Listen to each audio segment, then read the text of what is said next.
நிகழ்ச்சின்னு வந்தால் ஏதோ ஒரு சில விஷயம் அழகாக இருக்கணும், புரியுதா?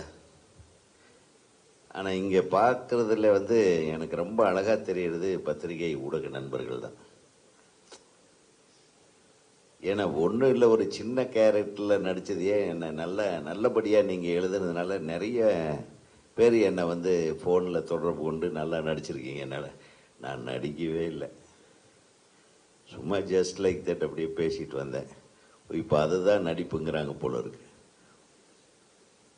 பட் எனிவே அது முழுக்க அந்த படத்தில் நான் நடித்ததுக்கோ அதில் கிடைச்ச பேர், அதுக்கு காரணமே அந்த படத்தோட இயக்குனர் துரை செந்தில்குமார் தான்.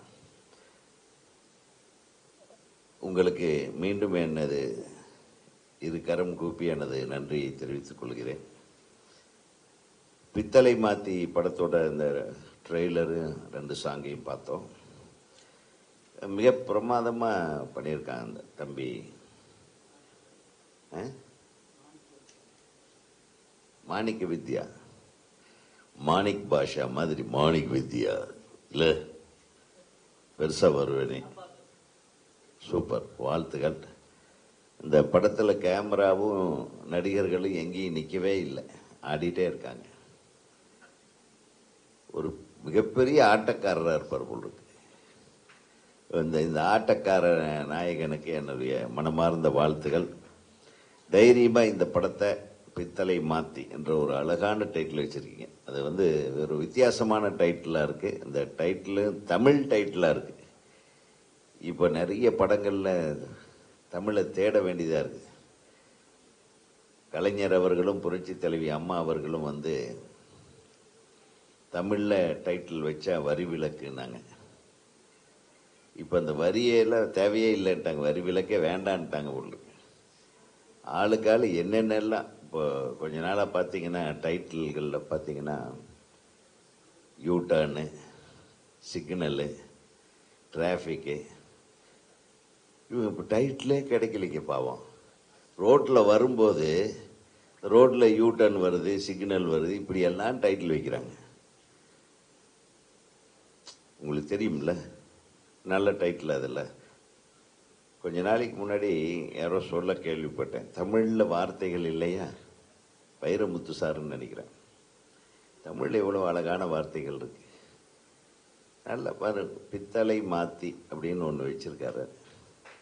அது அந்த டைட்டிலுக்காக நான் உங்களை தமிழில் டைட்டில் வச்சதுக்காக வாழ்த்துறேன். 2வது, நம்ம இவரோட சன்னு, அவர் பேர் என்ன, ஹீரோ தம்பி ராமையா சாரோட பையன் அவருக்கு மனமார்ந்த திருமண நாள் வாழ்த்துகள், திருமண வாழ்த்துகள். ஏன்னா நல்ல ஒரு வாழ்க்கை தொடக்கத்தை ஏற்படுத்தியிருக்காரு. நாளைக்கோ ரிசப்ஷன் இருக்குன்னு நினைக்கிறேன். பட்டு ஒரு கல்யாணத்துக்கு பின்னாடி ஒரு பெரிய மாற்றம் வரும்னு நினைக்கிறேன். எப்படி திருமணத்துக்கு பின்னாடி தான் எனக்கு கூட என்னுடைய முதல் படம் ரிலீஸ் ஆச்சு. திருமணம் 21, ரிசப்ஷன் 24, என் படம் முதல் படம் ரிலீஸ் 26. 2 நாள் டிஃபரன்ஸில் படம் வெற்றி அடைந்து விட்டது. என்னை விட என் பொண்டாட்டிக்கு பேர் கிடச்சிச்சு. அந்த மாதிரி ஐஸ்வர்யா அனைத்து ஐஸ்வர்யங்களையும் வழங்கும் விதமாக தம்பி ராமையா அவர்களுடைய புதல்வர் இந்த படத்தில் நிற்காமல் நடிச்சிருக்காரு. என்ன துள்ளல், அந்த இளமை மாறாமல் இளமை வேகத்தோடு, இந்த துடிப்போடு, ஒரு ஷாட்டில் கூட இந்த தம்பி நம்ம நிற்கலை. ஆட்டம், ஜம்ப்பு, அந்த எக்ஸ்பிரஷன்ஸ் பிரமாதமாக பண்ணியிருக்காரு. எல்லாரும் அதுக்கு ஒரு கைத்தட்டலாம். உண்மையிலுமே அந்த தம்பிக்கு இனிய வாழ்க்கையும் இல்லற வாழ்க்கையும் இனிமையான இல்லற வாழ்க்கையும் அற்புதமான திரையுலகத்தின் ஒரு நல்ல ஓப்பனிங்கும் இந்த படத்தின் மூலமாக கிடைக்க நான் மனமாற வாழ்த்துகிறேன். தயாரிப்பாளரை பற்றி சொல்லணும். எத்தனை படங்கள் எடுத்தாலும்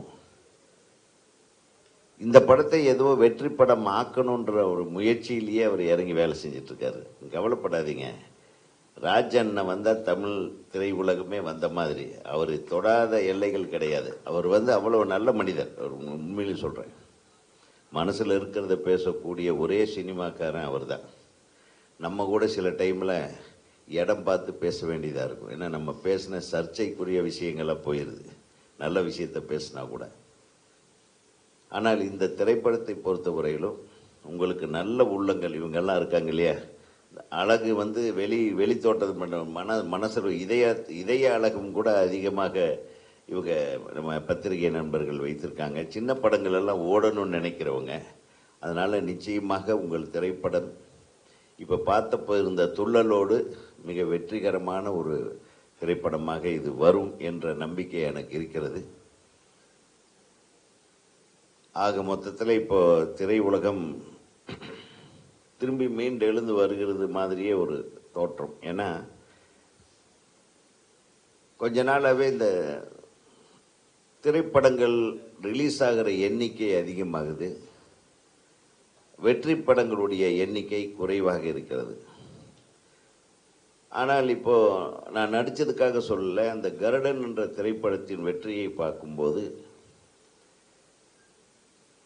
ஒரு வாழ்வியல்ல நடக்கக்கூடிய சில விஷயங்கள் யதார்த்தமாக படம் எடுக்கிற விதம், அது மக்களோடு மக்களாக ஒன்றி போய் பார்க்கிற ஒரு படமாக எடுக்கப்பட்டதன் காரணமாக, அந்த காலத்தில் நம்மளாம் எடுத்தோம் நம்ம படங்கள், கிழக்கு வாசல் போன்ற படங்கள்லாம் இந்த யதார்த்தத்தோடவே இருக்கும். கதையும் கதைக்களமும் கதாநாயகர்களும் அவர்களுடைய நடிப்பும் கதாபாத்திரங்களுடைய பிணைப்பும் அதை பின்னி வரக்கூடிய காட்சிகள் கூட அந்த கதையோட்டத்தோடவே இருக்கும். அந்த கதையோட்டத்தோட ஒரு சொல்கிற விஷயத்தை ஒரு மிக நாகரிகமாக சொல்லியிருந்தார் அந்த டைரக்டர். யாரோ ஒரு விமர்சனத்தில் கூட ஒருத்தர் ரொம்ப அழகாக எழுதியிருந்தீங்க, உங்கள் நண்பர்களில் யாருன்னு தெரியல, கர்ணனை விட இந்த சூரி கதாபாத்திரம் அருமையான கதாபாத்திரம். ஓகே, கர்ணன் கூட செஞ்சோற்று கடனுக்காக சேராத இடத்திலே சேர்ந்து தன் நட்புக்கும் செஞ்சோற்று கடனுக்குமாக நியாயத்தை எதிர்த்து தர்மம் தோத்து போகுது. அவன் தர்மகர்த்தா, அவன் மிகப்பெரிய தர்மவான் கர்ணன். ஆனால் இந்த சூரியன் கதாபாத்திரம் அந்த உண்மைக்கும் விசுவாசத்துக்கும் நடுவில் அவன் உண்மை பக்க தர்மத்தின் பக்கம் நிற்கிறான் பாருங்க. அது வந்து ஒரு உயர்ந்த ஒரு கதாபாத்திர படைப்பா இப்போ எல்லாராலும் பேசப்பட்டு கொண்டிருக்கிறது என்றால் அதுதான் சூரிய அவர்களுக்கு மிகப்பெரிய வெற்றியை இன்றைக்கு கொண்டு வந்து செய்து. ஏன்னா இந்த கதாநாயகனுக்கே உண்டான கதாபாத்திரங்களை நம்ம கூட அப்படித்தான் அப்படி வடிவமைப்போம்.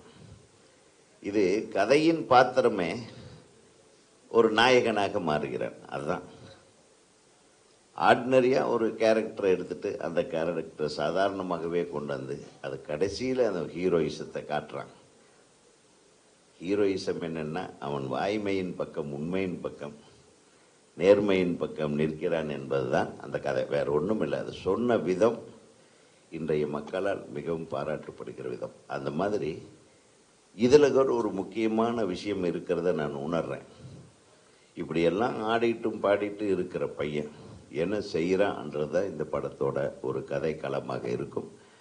அதை நீங்கள் பார்த்து ரசித்து இந்த திரைப்படம் பெரும்பாலான மக்களால் பார்த்து பாராட்டப்பட வேண்டிய ஒரு படமாக மாற்றுவது உங்களுடைய கையில்தான் இருக்கிறது. ஆகவே இந்த படத்தோடு நில்லுங்கள்.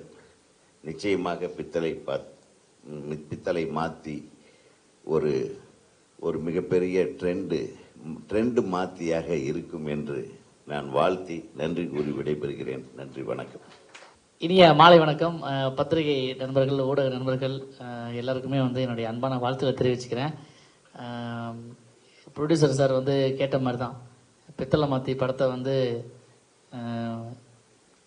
அதாவது நிறைய பேர் கூப்பிட்டுருந்தோம், ஆனால் வரல அப்படின்னு சொல்லிட்டாரு. ஏன்னா கல்யாணம் முதல்ல வந்து நண்பன் உமாபதி அவர்களுக்கும் மணமக்கள் ஐஸ்வர்யா அவர்களுக்கு இருவருக்கும் என்னுடைய ஐஸ்வர்யா அர்ஜுன் இல்லையா என்னுடைய மனமார்ந்த வாழ்த்துக்களை உங்கள் சார்பாகவும் என்னுடைய சார்பாகவும் தெரிவிச்சுக்கிறேன்.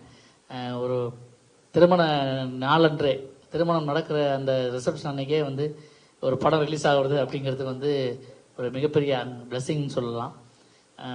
இந்த படத்துக்காக எவ்வளோ போராடினாரு அப்படின்னு எனக்கு தான் தெரியும் மாணிக் சார். அது நிறைய கதைகள் இருக்குது அதுக்கு பின்னால். இந்த கதைக்கு பின்னால் ஒரு கதையை பண்ணுறதுக்கு பின்னால் பல கதைகள் இருக்குது. அவர் போராடி என்னென்னவோ ஸ்ட்ரகிளிங்க. கரெக்டாக படம் ரிலீஸ் ஆகிறதுக்கு போது கொரோனா டைம், அவர் நிறைய பிளான் பண்ண மாதிரி பண்ண முடியல, திரையரங்குகள் கிடைக்கல, அப்படி இப்படின்னு நிறைய விஷயங்கள் தாண்டி இப்போ வந்து இந்த படம் வந்து திரைக்கு வர இருக்குது. பித்தளை மாற்றின்னு பத்திரை மாத்துன்னு சொல்லி ஒன்று சொல்லுவாங்க. அதாவது 10க்கு அரை செம்பில் வந்து தங்க கொடுத்தா அந்த இது நகை செய்ய முடியும் அப்படின்னு சொல்லுவாங்க. அது மாதிரி நகை செய்கிறதுக்கு எவ்வளோ கஷ்டமோ, இது வந்து ஆக்சுவலாக சித்தர்கள் காலத்தில் சொல்லுவாங்க 10க்கு அரை மாற்று பத்தரை மாற்றும்பாங்க. அது மாதிரி பித்தளை மாற்று அப்படின்னா அந்த படத்தில் வந்து கேரக்டர் வந்து அந்த மாதிரி நிறைய மெசேஜ் இருக்குது இதில். அதாவது குடிக்கிறவங்க குடியார்கள் அந்த இதில் பார்த்துருப்பீங்க சாங்லேயே, குடியாருக்கா சங்கம் இருக்கணும், அதுக்கு கொள்கை இருக்கணும் அப்படின்னு. ஆனால் அப்பெல்லாம் வந்துருச்சு. ஆனால் அதை தாண்டி படத்தில் வந்து ஸ்ட்ராங்கான ஒரு மெசேஜ் சொல்லியிருக்காரு மாணிக் வித்யா சார். இந்த படம் மிகப்பெரிய அளவில் வெற்றி பெறணும். உங்களுக்கு மிகப்பெரிய அளவில் வந்து வாழ்த்துக்களையும் கண்டென்ட்டையும் கொடுக்கறதுக்கு எங்கள் அண்ணன்கள் இருக்காங்க.